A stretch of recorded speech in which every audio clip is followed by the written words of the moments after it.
Assalamualaikum warahmatullahi wabarakatuh. Perkenalkan, nama saya Iga Ayushindi Tarigan, NPM 2152103446, Prodi Manajemen kelas E. Yang saya hormati dosen pengampu Bapak Asnawi, SPD, MPD. Di sini saya akan menjelaskan tentang materi Pedoman Umum Ejaan Bahasa Indonesia. Pedoman Umum Ejaan Bahasa Indonesia ada banyak macam-macamnya. 1. Pemakaian huruf. A. Huruf abjad. Huruf abjad suatu kumpulan huruf berdasarkan urutan yang minimum, umum atau baku. Abjad yang digunakan dalam ejaan bahasa Indonesia terdiri dari A sampai Z. B. Huruf vokal. Huruf yang melambangkan vokal dalam bahasa Indonesia terdiri atas 5 huruf, yaitu A, E, I, O, dan U. Misalnya kami menonton film seri pertahanan militer. C. Huruf konsonan. Huruf yang melambangkan konsonan dalam bahasa Indonesia atas 21 huruf, yaitu B, C, D, F, G, H, I, J, K, L, M, N, O, P, Q, R, S, T, U, V, W, X, Y, dan Z. D. Huruf diftong. Dalam bahasa Indonesia terdapat 4 diftong yang dilambangkan dengan gabungan huruf vokal A, I, U, E, dan O, I. E. Gabungan huruf konsonan. Gabungan huruf konsonan K, H, Ng, N, Y, dan S, E masing-masing melambangkan satu bunyi konsonan. F. Huruf kapital. 1. Huruf kapital dipakai sebagai huruf pertama awal kalimat, misalnya apa maksudnya. 2. Huruf kapital dipakai sebagai huruf pertama unsur nama yang termasuk julukan, misalnya Amir Hamzah, Dewi Sartika. G. Huruf miring. 1. Huruf miring dipakai untuk menuliskan judul buku, judul buku, nama majalah, atau nama surat kabar yang dikutip dalam tulisan, termasuk dalam daftar pustaka. Misalnya, saya sudah membaca buku Selasa Suhan karangan Abdul Mois. 2.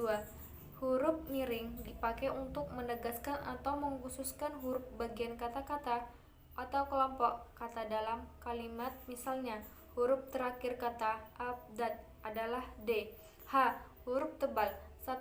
Huruf tebal dipakai untuk menegaskan bagian tulisan yang sudah ditulis miring, misalnya huruf DH, seperti pada Ramadan. 2. Huruf tebal dapat dipakai untuk menegaskan bagian-bagian karangan seperti judul buku, bab, atau subbab. 2. Penulisan kata. A. Kata dasar, misalnya kantor pajak penuh sesak. B. Kata berimbuhan. 1. Imbuhan atau awalan, sisipan, akhiran, serta gabungan awalan dan akhiran ditulis serangkai dengan bentuk dasarnya, misalnya berjalan. C. Bentuk ulang. Bentuk ulang ditulis dengan menggunakan misalnya anak-anak, biri-biri. D. Gabungan kata. 1. Unsur gabungan kata yang lazim disebut kata majemuk, termasuk istilah khusus ditulis terpisah.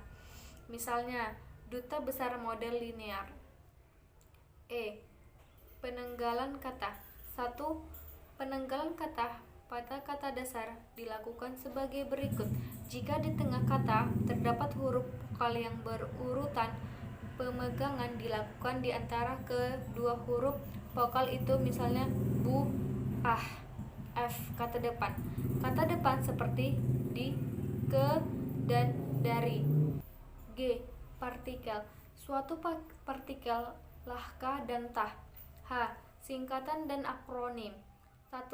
Angka dan bilangan, misalnya angka Arab 0, 1, 2, 3, 4, 5, dan 6, 7, 8, 9. J. Kata ganti. Ku, kau, ku, dan ya, misalnya rumah itu telah kujual. K. Kata sandang. Si dan sang, misalnya surat itu dikembalikan kepada si pengirim. Pemakaian tanda baca. A. Tanda titik. 1. Dipakai pada akhir kalimat pernyataan, misalnya mereka duduk di sana. 2. Titik dipakai belakang angka atau huruf dalam suatu bagan ikhtisar atau daftar misalnya: A. Bahasa Indonesia, B. Bahasa daerah, C. Bahasa asing. B. Tanda koma. 1. Dipakai di antara unsur dalam suatu perincian atau pembilangan, misalnya telepon seluler dan komputer atau internet bukan barang asing lagi. 2.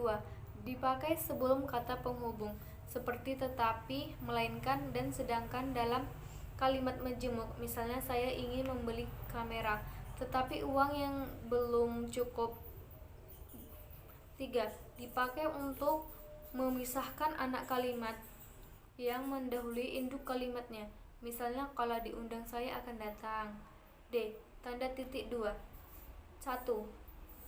Dipakai pada akhir suatu pernyataan lengkap yang diikuti pemeran atau penjelas, misalnya bisa kita lihat di situ, mereka memerlukan perabot rumah tangga, kursi, meja, dan lemari. 2. Tanda titik 2 tidak dipakai jika perincian atau penjelasan itu merupakan pelengkap yang mengakhiri pernyataan, misalnya kita memerlukan kursi, meja, dan lemari. E. Tanda hubung. 1. Dipakai untuk menandai bagian kata yang terpenggal oleh pengantar baris, misalnya di samping cara lama ditetapkan juga cara baru. 2.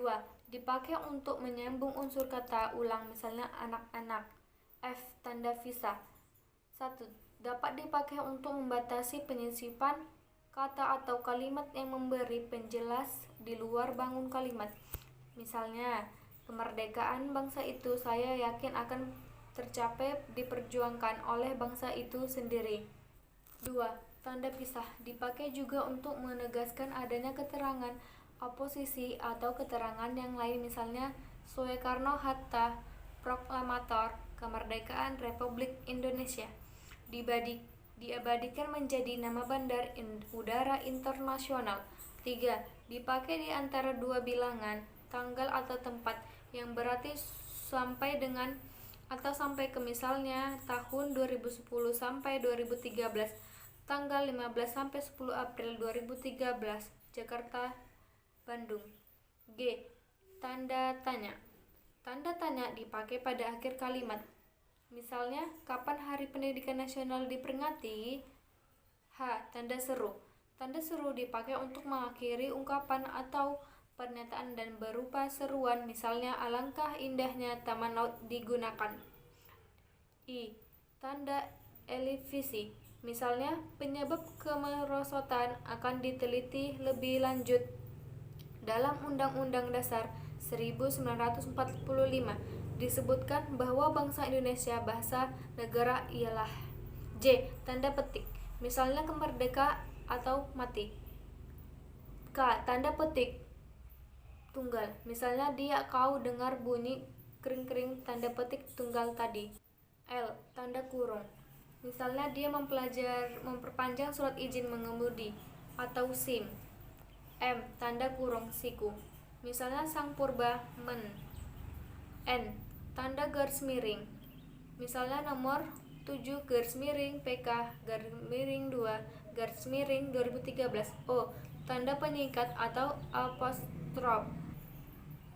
Penulisan unsur serapan. Bisa kita lihat situ, arti penulisan unsur serapan adalah bahasa Indonesia menyerap unsur dari berbagai bahasa, baik dari bahasa daerah seperti bahasa Jawa, Sunda, dan Bali, maupun bahasa asing seperti Arab, Belanda, dan Inggris. Serapan itu adalah sebagai berikut: Arab, bunyi pendek atau bunyi panjang; mazhab atau majhab, ain, Arab, pada awal suku kata a, i, u; ajaib sampai ajaib, a, Belanda, pal, pal; arki, Inggris; air, Belanda; anarki, anarki; anarki, anarki; wiyah, Arab menjadi wiyah; duniawi, duniawi. Sekian dari saya tentang materi pedoman umum ejaan bahasa Indonesia. Kalau ada kata-kata saya yang salah, mohon maaf. Sekian dan terima kasih. Assalamualaikum warahmatullahi